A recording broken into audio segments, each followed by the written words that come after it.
višta. Čia yra naminis tvartas, o čia miškas yra laukiniai gyvūnai. Tai vištytė kur gyvena? Taip, teisingai. O meška?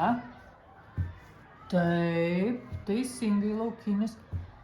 O avis? Taip, tvarte. O stirna? Kur stirna gyvena? Stirniukė tokia, jinai laksto po mišką. Tai kuris? Laukinis? Taip, teisingai. O kiškis kur gyvena? Teisingai, miške. O šuniukas? Ar tikrai šuniukas miške gyvena? O kas saugos naminius gyvūnus? Taip, jis prie tvarto pririštas, gal būdoj, gal šiaip laisvai kažkur laksto, ar ne? O šeškai kur gyvena?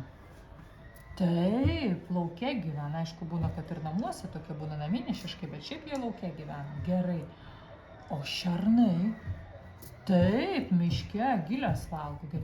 O va šitas gyvūnas. Taip, o kas čia? Aš neįvardinu, bet tu gerai pasakai, kad jis miške gyvena. Kas čia toks? O čia vilkas, ką? Vilkas pilkas, taip? Taip, teisingai. Nu ir ką čia mes dar kur ką,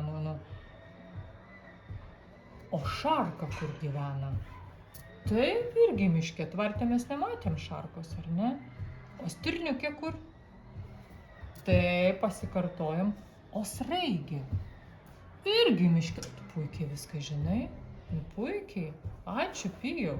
Puikiai, jau tikrai nesuklysi pamatęs miške mešką ir nesakysi, kad einam namo į tvartą, ar ne? Meška ir turi likti miške. Ar vilkas, ar kiškis, ar lapė. Lapės dar čia neturim, bet nėra mūsų raidelė.